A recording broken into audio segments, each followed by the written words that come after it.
Hello everybody, it's your Pony, and today we're going to be discussing issue 5 of the Monster High New Scaremester series. This issue is all about our favorite zombie ghoul with brains. We start on the night of the Grave Ball game, where we see Claude and Claudine discussing their dating dilemmas.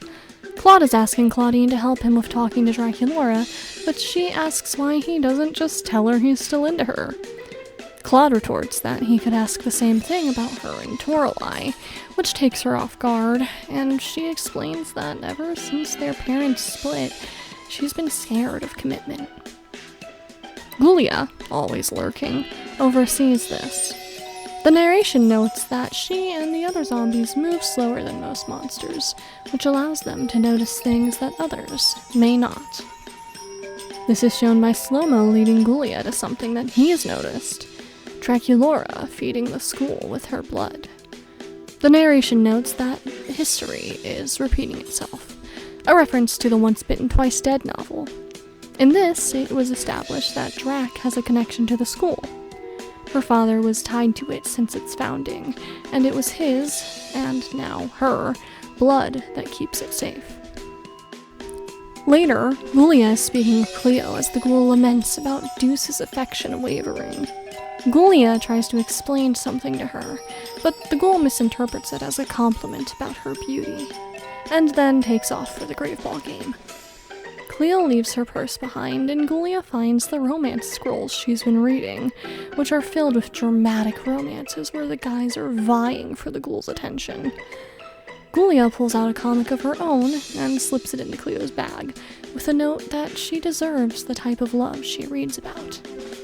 I think that this will probably pop up later, with Ghoulia's depiction of romance most likely being much more realistic and healthy, thus causing Cleo to realize that the love she deserves, and had, doesn't need all the theatrics.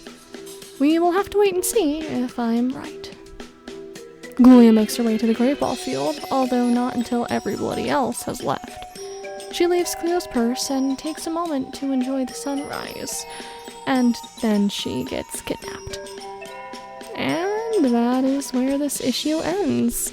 Not gonna lie, it felt quite short to me. I wouldn't usually find this very strange, but given that this is issue 5 and the series has been cut down to 7 issues, it does make me a bit nervous about how the pacing will pan out for the last couple of issues.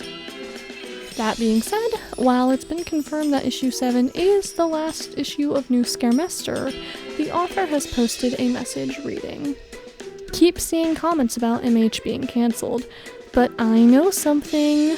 Keep reading." This, to me, implies that although this may be the end of New Scaremester, it is not the end of the story. I'm wondering if they may be launching a continuation under a different name. Claws crossed.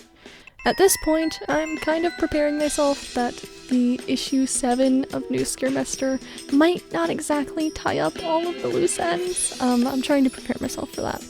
Additionally, I think that my feeling that not a lot happened isn't entirely fair, because Ghoulia being kidnapped is quite a big deal. It's just that we already knew about it due to the holiday issue. I think that the release date of these issues may have gotten moved at some point in production, and we most likely weren't supposed to know that yet.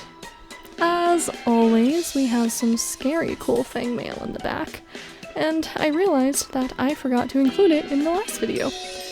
The last 2 issues both had the same feature, which is this art by Jamie. Issue 5 has another 2 features: a scary sweet letter from Avery where they discuss going to the comic store with their father and seeing Monster High on the shelves, and this killer cosplay by Nicole. I love the Freak du Chic Drac look. And that's about all that I have for this issue. I know that it was shorter than usual, but I'm sure I'll make up for it next time by rambling about Rebecca. Thanks so much for watching, and as always, have a wicked week.